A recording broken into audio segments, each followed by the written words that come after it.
Be grateful you can sit here, my mother said at Christmas dinner after giving every single person a gift except me.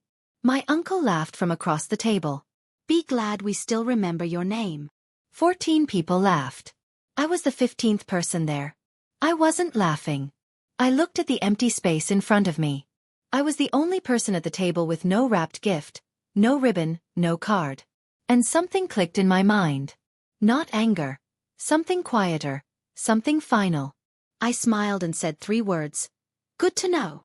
2 weeks later, every one of those 14 people was standing at my door. Some were crying, some were screaming, some were begging. Because when you're invisible, nobody notices what you do for them until you stop doing it. What they didn't know was that every gift under that tree, every bill that kept that roof over their heads, every dollar that paid for their comfortable life had my name on it. And I was about to stop pretending it didn't. Before I continue, if this story speaks to you, take a moment to hit like and subscribe, but only if you really connect with what you're hearing. Drop a comment and let me know where you're watching from and what time it is where you are. I'd love to know. My name is Eliana. I'm 27 years old. And this is the story of how I stopped paying for a family that forgot I existed. Now, let me take you back to Christmas Eve, the night everything changed. I pulled into my mother's driveway at 6 p.m. The house was already glowing. String lights hung across the gutters, a wreath on the front door, candles in every window. You'd think it was a magazine photo. You'd never guess that every penny keeping those lights on came out of my bank account. I grabbed the dish from the passenger seat. Mac and cheese baked from scratch because my mother had texted me 3 days earlier. Not, Merry Christmas. Not, can't wait to see you. Just bring mac and cheese. The big pan. So I did like I always did. When I walked through the front door, 14 family members were already sitting around the living room.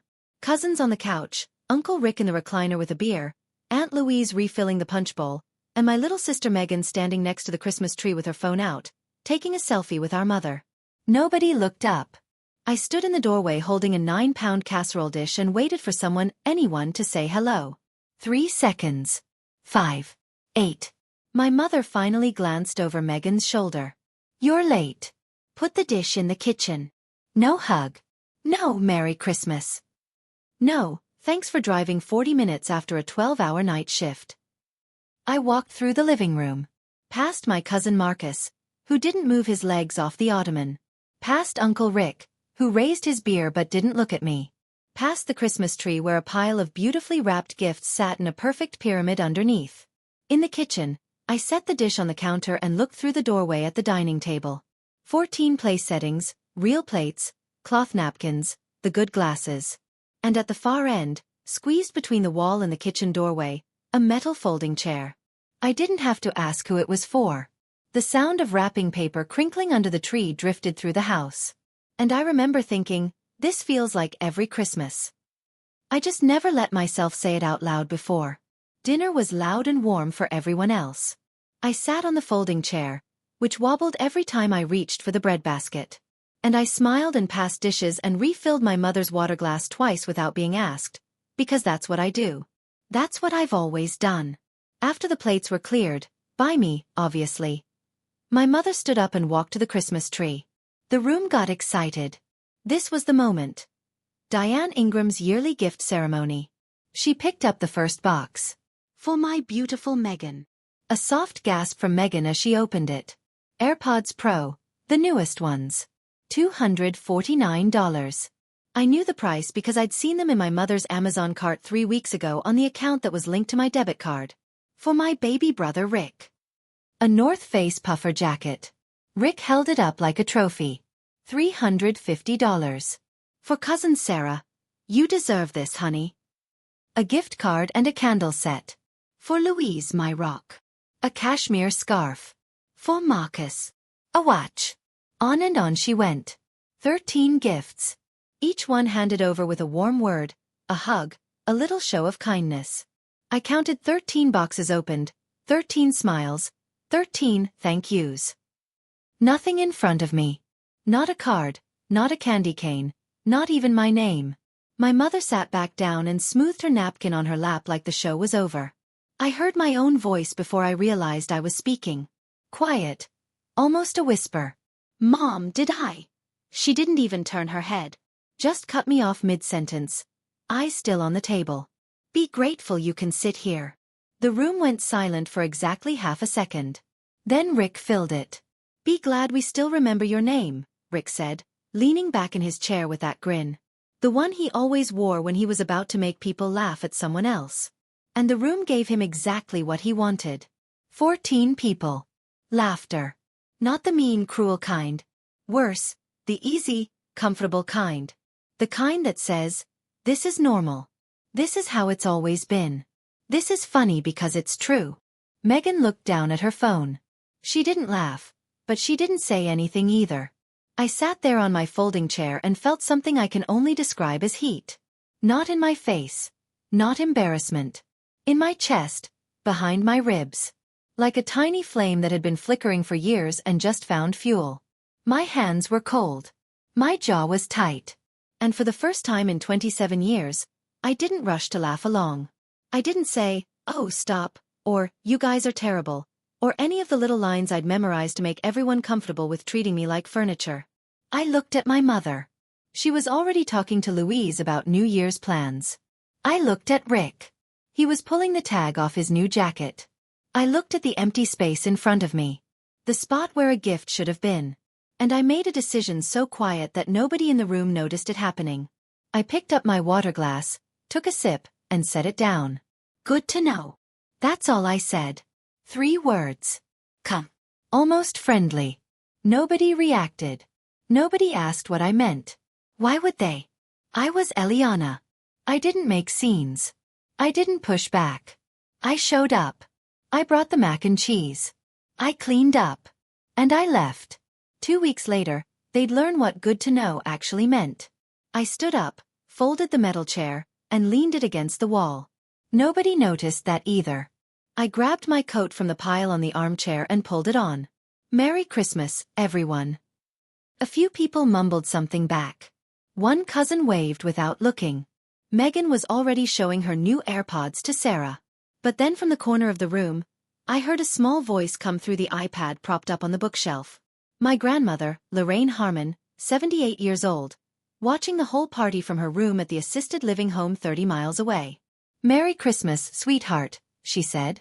Her hand waved at the camera, a little shaky. Drive safe. Something cracked behind my ribs when she said that. Not because it was sad, because it was the only real thing anyone had said to me all night. Thanks, Grandma. Love you. I walked out the front door and didn't look back. The drive home took 40 minutes. I didn't turn on the radio. I didn't call anyone. I just drove through the dark, past houses strung with lights, past families laughing in living rooms I could see through windows. And I tried to name what I was feeling. It wasn't sadness. I'd been sad before. This was something colder, clearer. I parked outside my studio apartment and sat in the car with the engine off. On the passenger seat was one Christmas card from Nadia, my coworker. You're not too much. They're just not enough. Merry Christmas. N. I picked up my phone and opened my banking app. Scrolled through the year. Every Zelle transfer, every urgent request, every first of the month payment. 12 months. $14,400 sent to Diane Ingram. I stared at that number in the glow of my phone.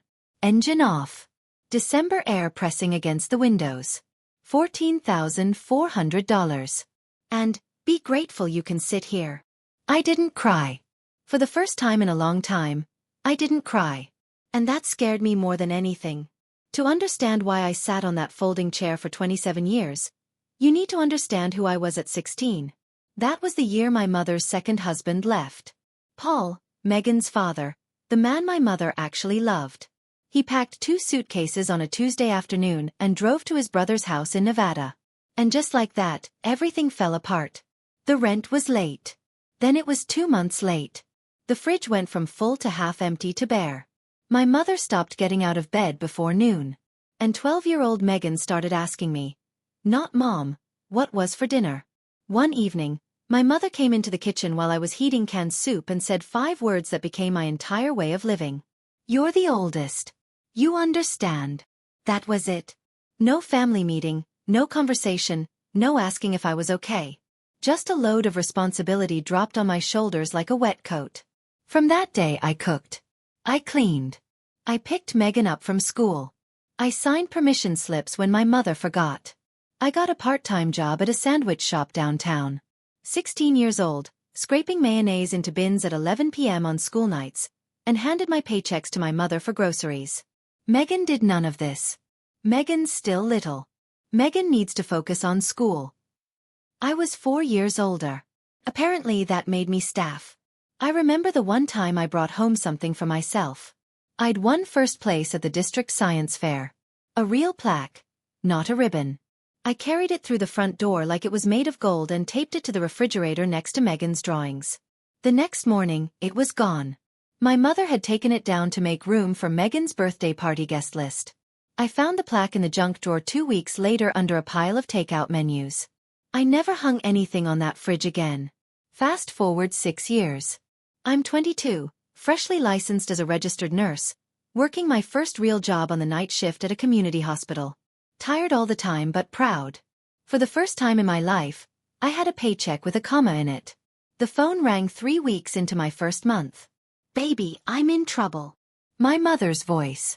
The soft one. The one she used when she needed something. "I'm 2 months behind on rent. They're going to file paperwork. I don't know what to do." $2,400. That's what she needed. I'd barely finished paying the deposit on my own apartment.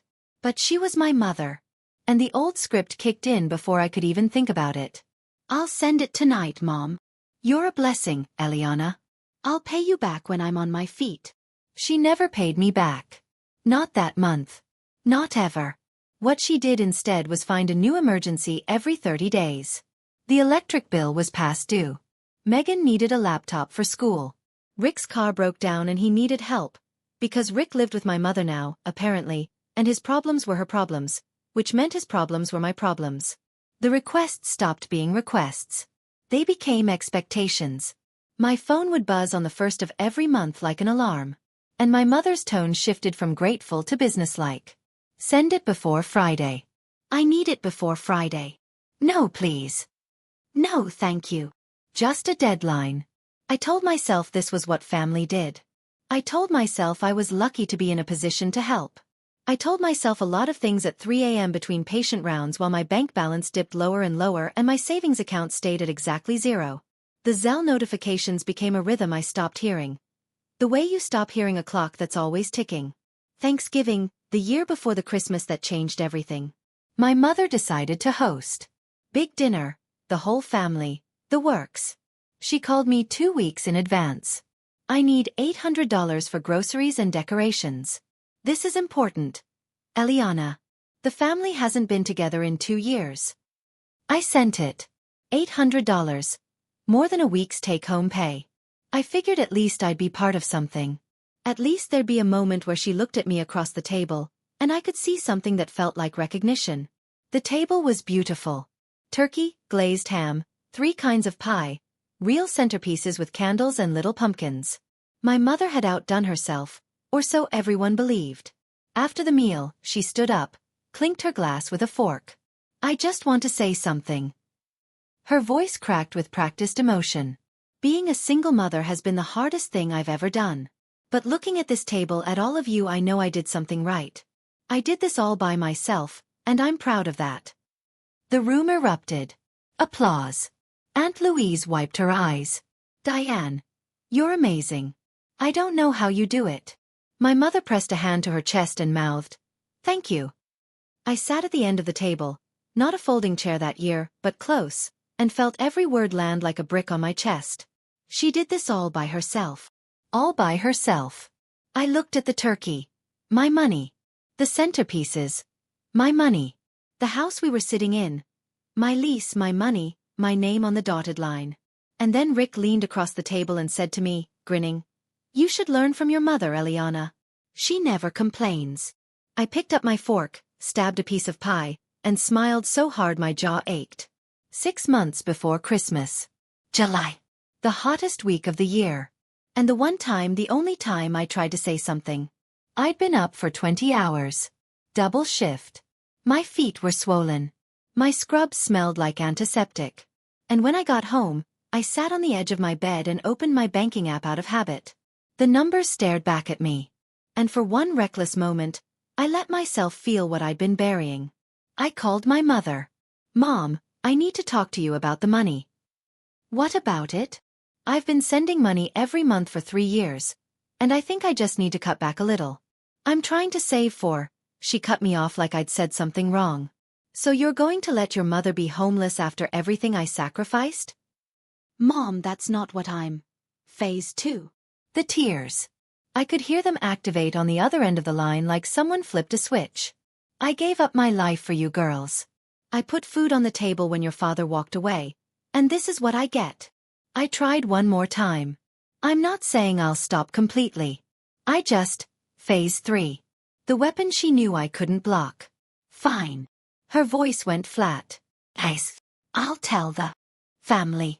I'll tell them you refuse to help your own mother. Let them see what kind of daughter you are." And there it was. The thing I feared more than an empty bank account. The family judgment. The label. Selfish. Ungrateful. Bad daughter. I closed my eyes. The fight drained out of me like water through a crack. "Never mind, Mom. I'll send it this Friday." After the call, I sat on the bathroom floor with the faucet running so my roommate wouldn't hear me cry. That was 6 months ago. 6 months of silence. 6 more transfers. 6 more emergencies. And then came Christmas Eve. The folding chair. The empty spot. And 3 words that would change everything. December 26th. 6 a.m. No sleep. I sat at the small table in my studio apartment with a cup of coffee I didn't drink and my laptop open to my bank's website. The screen glow was the only light in the room. I downloaded every statement from the past 4 years. 48 months. 48 PDFs. I sent them to the printer at the corner of my desk, the little inkjet I'd bought secondhand for nursing school, and listened to it pull page after page after page. Then I sat down with a yellow highlighter and went through every sheet. Zelle to Diane Ingram. $1,200. January. Zelle to Diane Ingram. $1,200. February. Zelle to Diane Ingram. $1,200. March. Page after page. Yellow line after yellow line. Some months had extra. The emergencies. $300 for Rick's car. $150 for Megan's textbooks. $200 because the heating bill was double this month. When I finished, I added it up on the back of the last page with a pen. Checked it twice. Then wrote the number on a sticky note and pressed it onto my refrigerator. $57,600. I stood there staring at it the way you stare at a car accident. That number, printed in my own handwriting on a yellow square, was 4 years of my life. 4 years of night shifts and double shifts and protein bars for dinner because I couldn't afford groceries after the first of the month transfer. $57,600. And she bought everyone a gift except me. I thought about the AirPods, the North Face jacket, the cashmere scarf, the watch. 13 gifts. Probably $2,000 to $3,000 total. Where did that money come from? My mother worked part-time at a thrift store. She didn't have $3,000 to spare. Unless she did, because I'd been handing it to her. The printer had gone quiet. The coffee had gone cold. And something inside me had gone very, very still. December 27th. Night shift. The ER was slow for once. A miracle in winter. And Nadia and I ended up in the break room at 2 a.m. with vending machine coffee and 15 minutes to kill. Nadia Cole was the closest thing I had to a best friend. 29. Sharp. No filter. The kind of nurse who could start in 4 in a moving ambulance and tell you exactly what you needed to hear while doing it. She'd given me the only Christmas card I received this year. "So," she said, stirring powdered creamer into her cup. "How was Christmas?" I'd planned to say, "Fine."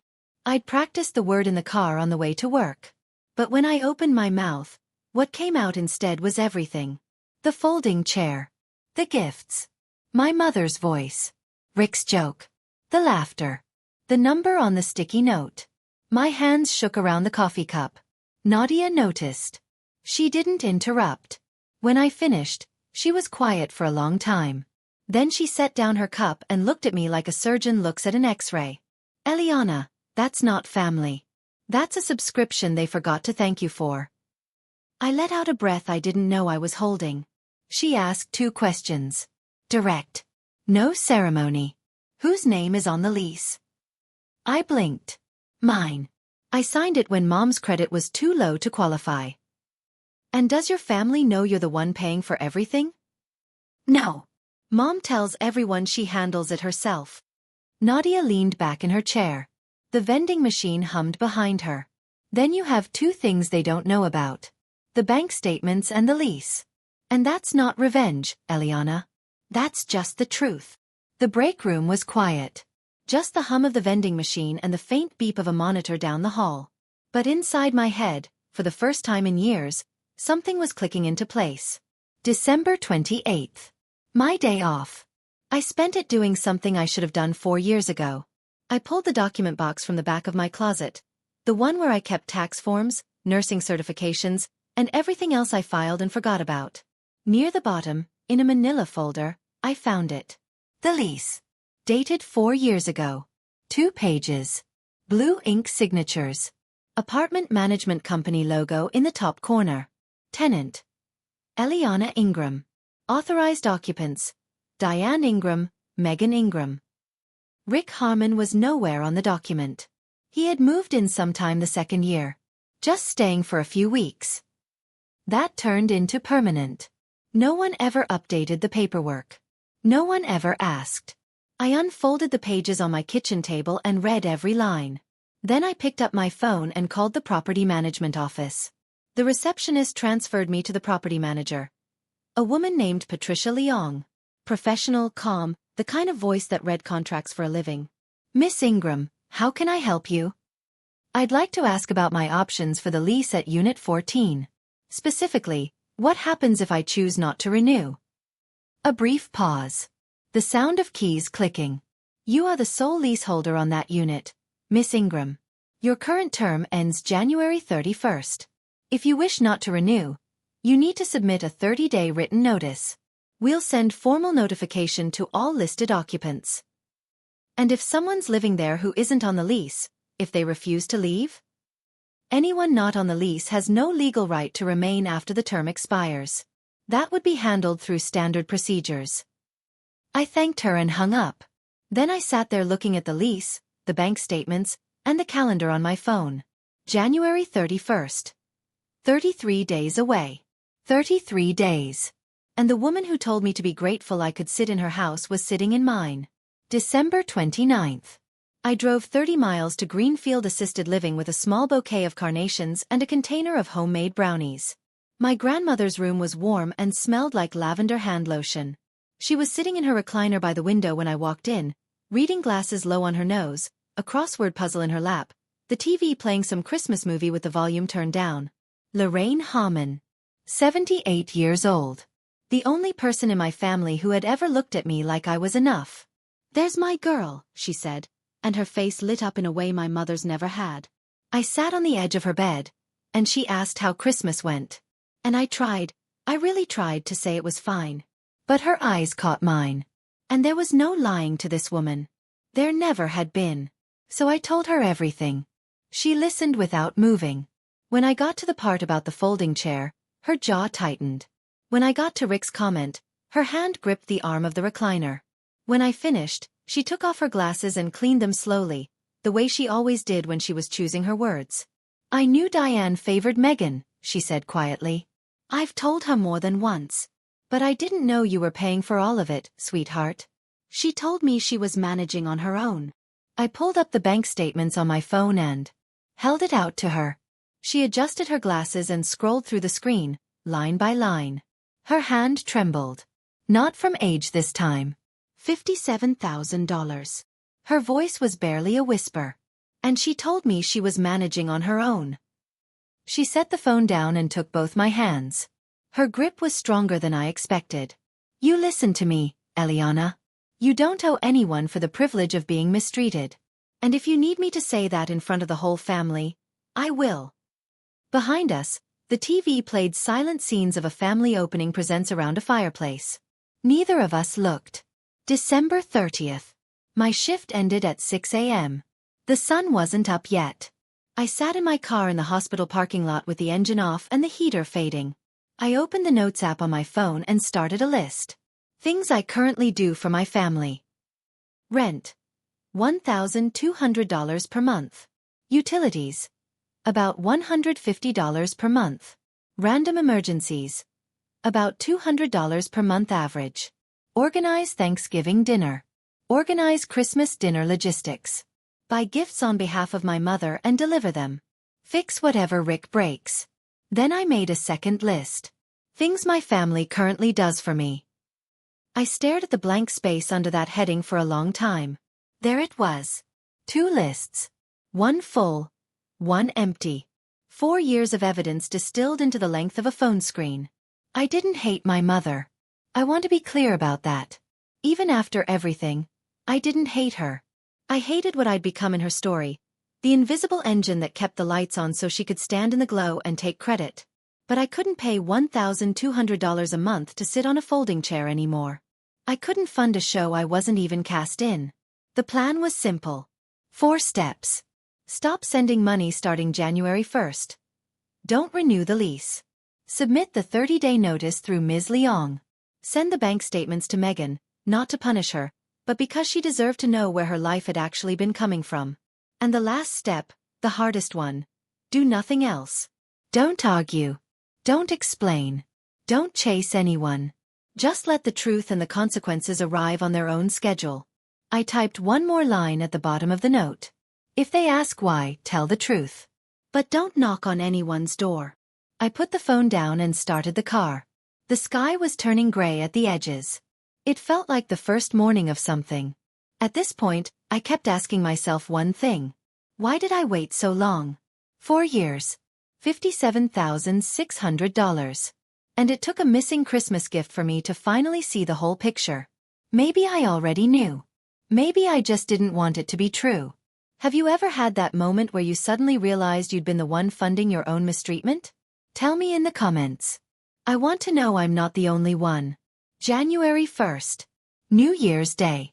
For the past 4 years, this was the day I'd open Zelle and send the first transfer of the month. By now it was muscle memory. Wake up. Coffee. Send $1,200 to Diane Ingram. Go about my day like it was normal. Like paying your mother's rent while she pretends she does it herself was just what Tuesdays looked like. This time I opened the app, stared at the screen for 10 seconds, and closed it. No transfer. No explanation. No warning. At 9 a.m., I drove to the property management office. Ms. Leong was there. Navy blazer, reading glasses on a chain, a desk so organized it made my nursing station look like a crime scene. I sat across from her and slid the form across the desk. I'd like to submit my 30-day notice of non-renewal. She read it over, checked my identification, and pulled up the account on her computer. This will be effective January 31st. We'll send certified notice to the unit within 5 days, informing all occupants. Is there anything I need to provide? A reason. She looked up from the screen. No, Miss Ingram. It's your lease. You don't need a reason. I signed the form. She handed me a copy. I folded it and put it in the folder I'd brought, the one that now held 4 years of bank statements, the original lease, and the notice. 4 years of my life pressed flat between manila cardboard. When I got back in my car, I sat for a moment with the folder on my lap. I expected to feel relief or fear or guilt. What I actually felt was strange. Like taking off shoes that had been 2 sizes too small for 4 years and realizing my feet were a shape I didn't recognize anymore. The certified letter would arrive at my mother's door on January 5th. 5 days. A very quiet bomb with a very official return address. January 2nd. This was the part one almost didn't do. Megan was 23. She was finishing her last year of college. The degree my mother claimed to be funding through years of savings and sacrifice. The degree that was actually funded by the financial cushion I provided every month so my mother never had to choose between rent and tuition. Megan didn't know that. And part of me wanted to keep it that way, because knowing would hurt her. And despite everything, I still didn't want my sister to hurt. But she deserved the truth. Not my version, not my mother's version. The documented, line by line, no spin truth. I opened my email. Subject line: something you should know. I attached the scanned bank statements. All 48 pages. Highlights and all. Then I typed the shortest email of my life. I'm not asking for anything. I just think you deserve to see where the money came from. Love, E. I hit send. The whoosh sound from the email app filled my apartment for half a second, and then silence. Heavy. Permanent silence. I put the phone face down on the counter and waited. 2 hours. Nothing. 4 hours. Nothing. I went to work. Drove to the hospital. Clocked in. Took vitals. Changed in 4 bag. Checked my phone in the break room at midnight like a teenager waiting for a text back. Nothing. Then 1:47 a.m. My phone lit up. A text from Megan. 4 words. Is this real? My thumbs hovered. I typed back. Every line is from my bank. You can verify the Zelle transactions. 3 dots appeared. Disappeared. Appeared again. Then, I need to think. And then nothing. 4 days. I set the phone down and went back to my patients. But the question sat in my chest like a stone. Would Megan stand with the truth? Or would she run back to the version that kept her comfortable? January 3rd. 8:14 p.m. I was on my couch eating leftover soup when my phone rang. The caller ID read, Mom. And for 4 years, that word had made my stomach clench like a fist. This time, I picked up on the 3rd ring and put the phone on speaker. Hey, honey. Sweet. Light. The voice she used when she needed something but wanted to seem like she didn't. I think there was an issue with the transfer this month. My account didn't get anything. There's no issue, Mom. I'm not sending money anymore. Silence. 3 full seconds. I could hear her television in the background. Some game show. And then even that seemed to go quiet. Excuse me. The sweetness was gone. You're going to let me lose this house after I raised you? You didn't raise me, Mom. I raised myself while paying your bills. I have the statements to prove it. A sharp breath. Then the pivot I'd heard 100 times. Gears shifting. A new weapon loading. What statements? You're being dramatic. You helped a little here and there. That's what family does.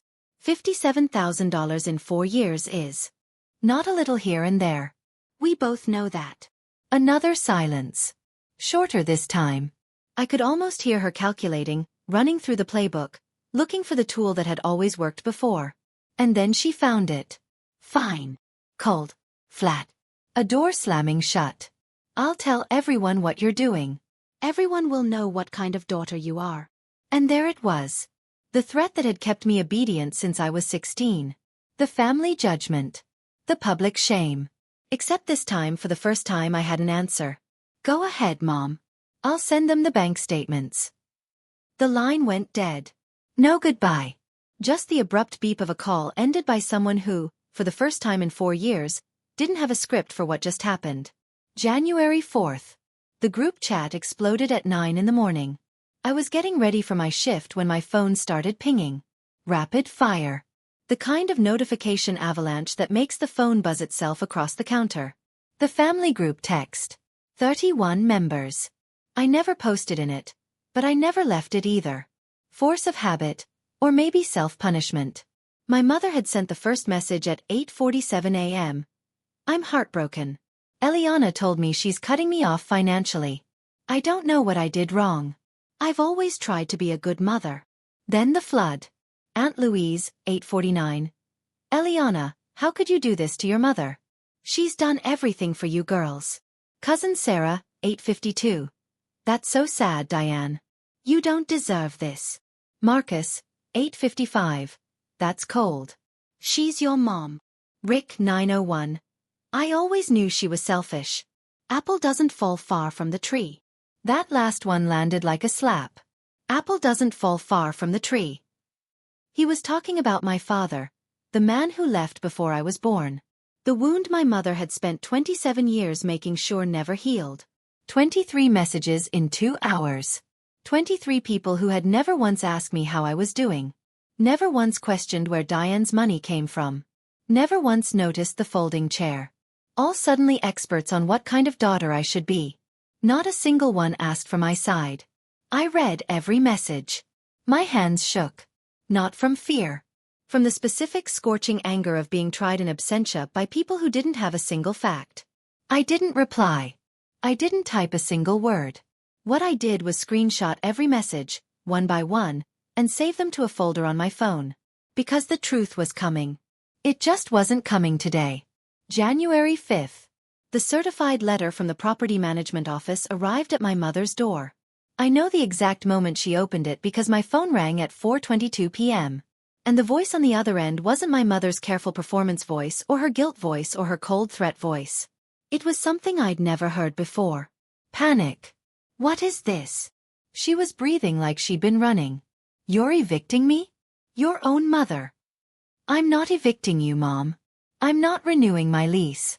The one I signed because your credit was too low. The one I've been paying for 4 years. This is my home. No, Mom. It's my lease. It always was. I could hear paper rustling.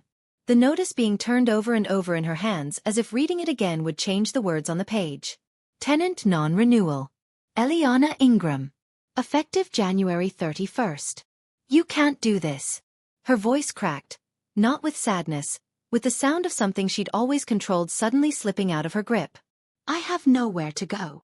You have 26 days, Mom. That's what the notice says. I'm calling a lawyer. Go ahead. They'll tell you the same thing Ms. Leong told me. She started crying then. Full, shaking sobs. And for one terrible second, the old instinct kicked in. The 16-year-old inside me lunged for the phone, ready to say, "Never mind. I'll fix it. I'll send the money. I'm sorry." But I held still. Because I'd heard these tears before. I'd heard them in July when I tried to cut back. I'd heard them at every emergency. And every time, they came with a price tag. These weren't tears of remorse. They were tears of a woman who just realized the ATM had a limit. The call ended. I set the phone down and noticed my hands were steady. January 6th. My phone rang at 7 in the morning. A number I recognized but had never seen call me. Uncle Rick. In all 4 years of living rent-free in a house I paid for, Rick Harmon had never once dialed my number. Not on my birthday. Not when I graduated nursing school. Not on any of the holidays where he sat across from me eating food I'd funded. But today he found it. Listen here.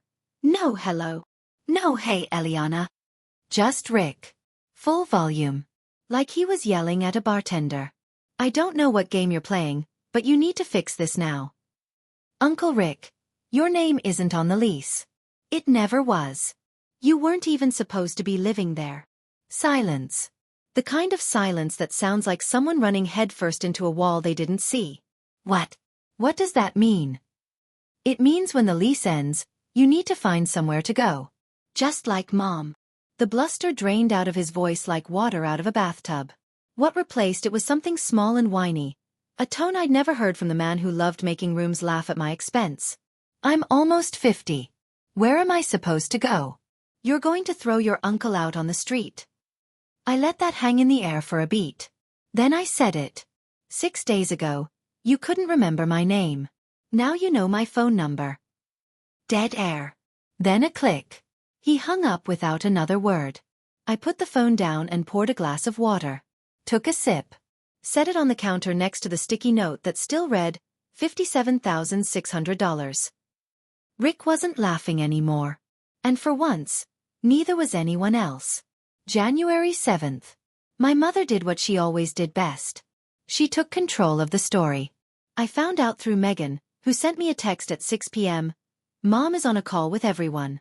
She's crying, telling them you're making her homeless. I could picture it perfectly. Diane Ingram on FaceTime with 12 family members, tissues in hand, voice trembling, every word carefully chosen. I'd watched this performance my entire life. The victim speech. The single mother martyrdom talk. The slow, devastating pivot to, after everything I've done. Her version, according to what Megan overheard, Eliana was angry about not getting a Christmas gift. Eliana was being petty. Eliana was kicking her mother and uncle out on the street in the dead of winter because of a grudge. No mention of $57,000. No mention of the lease. No mention of 4 years of monthly transfers. The family bought it wholesale. Aunt Louise called me at 6:38 p.m. You should be ashamed of yourself. Your mother is shaking. Cousin Sarah texted, I can't believe you do this to your own family. Marcus sent a single message, not cool, Eliana. Rick, predictably, chimed in on the group chat. I told you all she was trouble. 8 missed calls in 1 hour. I watched the names flash across my screen, one by one. People who had never called to check on me. Who had never asked how my shifts were going. Who had never noticed I was the one writing the checks. All suddenly desperate to tell me what kind of person I was. I picked up the phone, flipped it face down on the counter, and went to make dinner. My mother was winning the story for now. But she'd made one critical mistake. She called everyone in the family except the one person who already knew the truth. She hadn't called Grandma Lorraine. Not yet. January 8th. 11 p.m. I was lacing up my sneakers for the night shift when my phone rang. Megan. I almost didn't answer. Part of me had already filed my sister under lost cause. She'd had the bank statements for 6 days and hadn't said a real word about them. I figured silence was her answer. But I picked up. And the voice on the other end wasn't the Megan I was used to, the one who smiled through everything, who went along to get along, who never questioned the version of reality our mother handed her like a wrapped gift. This Megan sounded like she'd been crying for hours. Eliana. I read everything. Every single line. I sat down on the edge of my bed and said nothing. Waited. Did you really send Mom over $1,000 every month for 4 years? Yes. And she... Megan's voice broke. She told me she paid for everything herself. She said my tuition support came from her savings. I closed my eyes. She doesn't have savings, Megan. She has my checking account. The sound that came through the phone was raw. Not the pretty crying my mother did for an audience. This was messy real. The sound of someone whose entire foundation had just cracked down the middle. Why didn't you ever tell me? Because I didn't want you to feel guilty. I wanted you to have what I didn't. But I can't afford it anymore, Megan. Not the money, the silence. She was quiet for a long time. Then, what do you need me to do? I don't need you to do anything. I just need you to know the truth. Okay. A breath, then softly. Can I still call you? Like after this. Outside my window, the January wind pushed against the glass. Cold night. Long shift ahead. But for the first time in years, a phone call with someone in my family ended without me feeling smaller. Yeah, Meg. You can call me. January 9th. The mistake my mother didn't know she was making. With the rest of the family firmly on her side, Diane did what any desperate general does when the battle's going well. She went for the nuclear option. She called the one person whose word carried more weight than anyone else's in the entire Harmon family. She called Grandma Lorraine. I know exactly what happened because my grandmother told me afterward, word for word, in the quiet, precise way she tells everything. Diane called, crying. Mama, Eliana is throwing me out on the street. I don't know what to do. I've sacrificed everything for that girl, and she's treating me like trash. Grandma Lorraine let her finish. Didn't interrupt. Didn't make a sound. Then she asked one question. Diane, who pays the rent on that house? A beat of confusion. I do. What does that have to do with? Diane, I've seen the bank statements. My grandmother said the silence that followed was the longest 3 seconds of her life. Then 5. Then 8. What? What statements? The ones that show Eliana has been paying $1,200 a month for 4 years to you.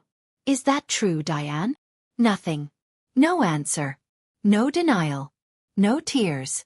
Just dead air and the faint sound of my mother breathing. Your silence is all the answer I need. Then, like a switch flipping, my mother's voice came back. Loud, sharp, desperate. She's lying, Mama. She showed you fake. She manipulated. You don't understand what she's. And my grandmother, 78 years old, sitting in a recliner in a room that smelled like lavender, said the sentence that ended the conversation. I raised you better than this. But apparently, I didn't raise you well enough. Click. The phone went silent. And for the first time in Diane Ingram's life, The highest authority in the family had chosen a side. And it wasn't hers. January 10th. Sunday. 9 in the morning. I'd just come off a 12-hour shift. My scrubs were in the hamper. My hair was still damp from the shower.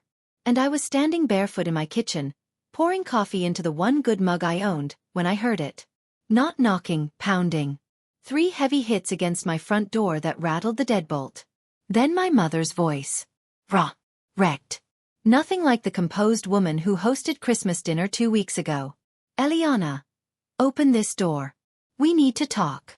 A second voice. Rick. You can't hide in there forever. I set the coffee down and walked to the door. Looked through the peephole. For people in the hallway of my apartment building. My mother, front and center, eyes swollen and red. In her left hand, the white envelope from the property management office, crumpled now, like she'd been gripping it for days. Her coat was buttoned wrong. Rick, one step behind her, arms crossed, jaw tight. The bravado was there, but his eyes kept darting toward the stairwell like he was calculating his exit. Aunt Louise, off to the side. She wasn't angry. She looked confused, like someone who'd walked into the middle of a movie and couldn't figure out the plot. And Marcus, standing farthest from the door, hands in his pockets, clearly wishing he were anywhere else. My mother pounded again. I know you're in there. Please, she said. Please. I'd waited 27 years to hear that word from her. And now that it was here, pressed against my door like a fist, it didn't sound like an apology. It sounded like a demand wearing a mask. I looked at my coffee on the counter. Looked at the door. Breathed. Then I opened it. I stood in the doorway. Not inside, not outside. Right on the line. My mother started immediately. She'd had an audience, Louise and Marcus. And I could see the performance activate like a reflex. Eliana, I don't know what I did to deserve this. Her hand went to her chest. Fingers splayed the way she always positioned them when she wanted to look wounded. I gave you everything. I've been a single mother for over 20 years. And now you want to throw me out like garbage. Rick, right on cue. This is what happens when you spoil a child. I didn't look at Rick. I looked at Louise. Then Marcus. Aunt Louise. Marcus. Can I ask you something? Louise blinked. Marcus shifted his weight. Does anyone in this family know who pays the rent on Mom's house? Silence. Louise glanced at Diane. Diane's jaw tightened. No one. Because Mom told everyone she handles it herself. I do handle. I held up the manila folder. I didn't raise my voice. I didn't need to. Mom, I have 4 years of bank statements in this folder. Every Zelle transfer. Every month. $1,200 from my account to yours. Do you want me to show them? My mother's face did something I'd never seen before. The performance, the tears, the trembling lip, the hand on the chest. All of it froze, like someone had pulled the plug on a machine mid-cycle. Her skin went pale. Actually pale. The blood left her cheeks in real time. Louise stepped forward. What? What is she talking about, Diane? She's lying. My mother's voice came back too loud, too fast. She sent a little money here and there. $57,600, Mom. I said it the way I read vitals to a doctor. Come. Clinical. Exact. That's not here and there. The hallway went quiet. I could hear someone's television playing 2 floors down. My mother was mid-sentence, something about context, about how I was twisting things, when my phone buzzed in my back pocket. FaceTime. Grandma Lorraine. I looked at the screen. Then I looked at the 4 people in my hallway. Hold on, I said. Someone wants to speak. I accepted the call and turned the phone around so the screen faced outward. My grandmother's face filled the frame. Sitting in her recliner. Reading glasses low. Eyes sharp and steady. The room behind her was quiet. The TV was off. She looked through the screen at her daughter, her son, her niece, and her nephew. And when she spoke, her voice was slow, deliberate, and louder than I'd heard it in years. I can hear all of you from here. So let me say this once. Every sound in the hallway stopped.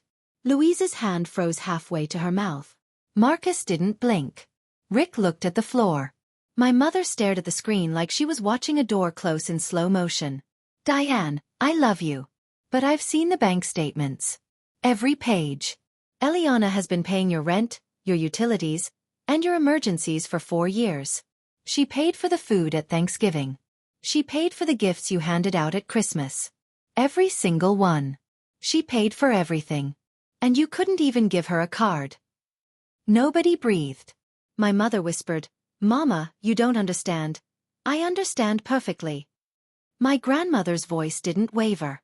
"You took that girl's money, told everyone it was yours, and then humiliated her in front of the whole family on Christmas." Louise's hand covered her mouth completely. Marcus took a step back. Rick still hadn't looked up. "Eliana doesn't owe you an apology." Grandma Lorraine's eyes found the camera. "Found me. You owe her one." The hallway was silent. Absolutely. Completely silent.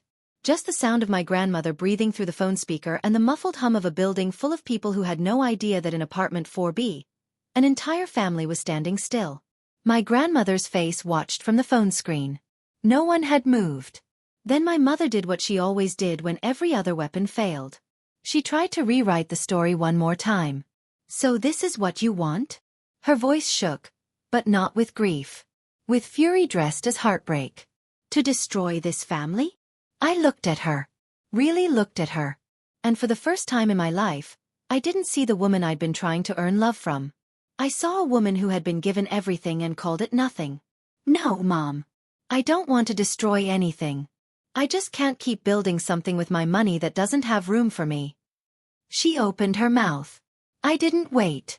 I turned to Rick. "Uncle Rick, you have until the 31st to figure out your living situation." "That's 3 weeks." Rick's mouth opened. Closed. No joke came out. No punchline. Nothing. The comedian had finally run out of material. I looked at Louise and Marcus. If anyone in this family wants to talk to me after today, my door is open. But I won't be sending money, organizing holidays, or sitting on a folding chair anymore. Louise's eyes were wet. Marcus nodded once. Small, but I saw it. I took a step back into my apartment. My hand was on the door. "I love you, Mom. But I love myself enough to stop paying for a seat at a table that was never set for me." And I closed the door. Not a slam. Not a dramatic crash. Just a quiet, steady click. The sound of a lock engaging for the first time in 4 years. Through the door, I heard nothing for a long moment. Then footsteps. Shuffling. Someone crying softly. Then the stairwell door opened and closed, and the hallway was empty. I stood with my back against the door, both hands flat against the wood, and breathed. It was over. And I was still standing. After I closed that door, I stood there for a full minute, hands still on the knob, wondering if I just made the biggest mistake of my life or the best decision. And honestly, I still wonder sometimes. Do you think I went too far or not far enough? Because I didn't yell. I didn't curse. I just stopped paying. Was that wrong? Let me know in the comments.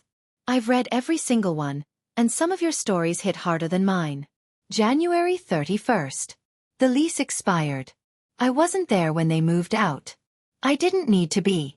Ms. Leong confirmed by email that the unit was vacated on time and the keys were returned to the office. Professional. Clean. Final. My mother moved in with Aunt Louise. But Louise, who had now heard the full truth, who had seen the bank statements, who had watched my grandmother dismantle Diane's story in real time, was no longer the sympathetic shoulder my mother expected. "You can stay," Louise told her, according to Megan. "But you're paying your share. I'm not running a charity." Diane Ingram, who hadn't paid rent in 4 years, was now splitting utilities with a woman who used to worship her. The dynamic had shifted. And it wasn't shifting back. Rick ended up at a friend's place across town. A single-wide trailer with no spare bedroom. He slept on a pull-out couch. No recliner. No beer fridge. Number 55-inch TV. No holiday table where he could sit in a paid-for house and crack jokes about the person paying for it. My mother tried one more play. She called a legal aid hotline, convinced she had grounds to dispute the lease termination. The attorney listened, asked a few questions, and delivered the verdict in under 3 minutes. "The lease was never in your name, ma'am. The leaseholder followed all proper notification procedures. There's nothing to contest here." She hung up and didn't call another lawyer. I know all of this because Megan told me, piece by piece, over the next few weeks in phone calls that were short at first and gradually got longer. She was keeping me informed, not out of spite toward our mother, but because for the first time in her life, she wanted to be the kind of sister who told the truth. The old house sat empty by February. I never drove past it. Mid-February. A Tuesday. My phone rang during my lunch break, and when I saw Megan's name, I didn't feel the old dread. I felt something closer to curiosity. "Hey," she said. And then before I could ask how she was doing, I got a part-time job at the campus bookstore. It's not much, like $11 an hour, but I'm paying for my own textbooks this semester. I sat in the break room, phone to my ear, and smiled. The kind of smile that sneaks up on you before you can stop it. That's really good, Meg. It's embarrassing, honestly. I'm 23 and just now buying my own books. It's not embarrassing. It's a start. She was quiet for a second, then, "I'm sorry I never stood up for you, Eliana. I'm sorry I sat there every Christmas and Thanksgiving and never said anything. I didn't know the full picture, but I also didn't ask. And that's on me." I leaned back against the plastic chair and stared at the break room ceiling. "You were a kid, Megan. I don't blame you. I'm not a kid anymore. And I don't want to be the person who benefits from someone else's silence." That sentence, I can't explain what it did to me. It was the first time in my life someone in my family acknowledged what I'd lost without me having to prove it with a spreadsheet first. We talked for over an hour. About school. About her new job. About a boy she was seeing who actually treated her well. Normal things. Sister things. The kind of conversation we'd never had because there was always a performance to maintain, a narrative to protect, a mother in the middle directing traffic. "Can we have dinner next week?" she asked. "Just us." "I'd like that." When I hung up, Nadia was standing in the doorway of the break room with 2 coffees, grinning. "That sounded different," she said. It was. Late February. I was folding laundry when my phone rang. The caller ID said, "Mom." And I stood there for 3 rings, a pillowcase in one hand, deciding. I answered. Her voice was different. Tired. Stripped of its usual polish. Like she'd rehearsed something and run out of energy halfway through. "Eliana, I've been thinking. Maybe I wasn't fair to you. At Christmas." I held the phone and waited. The laundry sat warm in the basket. "I just want us to be a family again. I miss you." I miss the way things were. The way things were. The version where I paid and she performed and no one asked questions. I let the silence do the talking for a moment. Then she added it. The line I knew was coming because the pattern never changed. "Can you help me with the deposit for a new place? Just this once, and we can start over." There it was. Tucked inside the apology like a fishhook inside a worm. The sorry was real enough on the surface, but underneath it was the same request it had always been. Money first. Reconciliation second. Boundaries never. "Mom, I hear you. And I want a relationship with you too. But it can't start with another check." Silence. "So that's a no?" "That's a boundary." More silence. The kind that fills up with everything neither person is saying. Then quietly, "You've changed." "Yes," I said. "I have." The call ended. No door slam. No tears. No performance. Just 2 women on either side of a line that one of them had drawn and the other one couldn't cross. I set the phone down and finished folding the pillowcase. Put it in the closet. Made the bed. It wasn't a victory. It wasn't a punishment. It was just the truth spoken out loud without apology. And for the first time that was enough. March. My studio apartment is small. 400 square feet. 1 window that faces east, so the morning light comes in early and lands on the kitchen counter where I drink my coffee before my shift. The refrigerator has 3 things on it. Nadia's Christmas card, still taped to the top corner. A selfie of me and Megan from last week. Dinner at a Thai place near her campus. Both of us laughing about something I can't remember now, but I remember the feeling. And my bank statement from February. The first month in 4 years where I saved $1,200 instead of sending it away. I don't hate my mother. I want that to be clear. I don't sit around imagining her struggling. I don't celebrate her discomfort. She's still my mother. And there's a part of me that will always wish she'd chosen to see me. But I can't fund invisibility anymore. I can't write the checks and sit on the folding chair and call it love. We're not estranged. Not exactly. I told her my door is open, and it is. But the terms have changed. No money. No guilt. No performances. If she wants to see me, she can come to a restaurant and have coffee. She hasn't taken me up on it yet. Grandma Lorraine calls me every Sunday now. Just us. No Diane in the middle. Last week, she told me she was proud of me, and I had to pull over because I couldn't see the road. Rick hasn't called. I don't expect him to. Megan texts me almost every day. She sent me a photo yesterday of her first paycheck stub from the bookstore. $93.47. She'd circled it in red pen and written, "My money. My name." I taped it to the fridge. I used to think love meant giving until there was nothing left. Now I know love that only takes is not love. It's a lease agreement. And I finally let mine expire. That's my story. Every number was real. Every silence was real. And every door I closed with love, not revenge. If you've ever been the invisible one in your family, the one who pays but never gets thanked, the one who shows up but never gets a seat, I want you to know something. You're allowed to stop. You're not selfish. You're surviving. If this story meant something to you, hit subscribe. There are more stories like this one linked in the description below, and I think you'll connect with them the same way. Leave a comment and tell me, what's a boundary you wish you had set sooner? I'll be reading every single one. See you in the next one.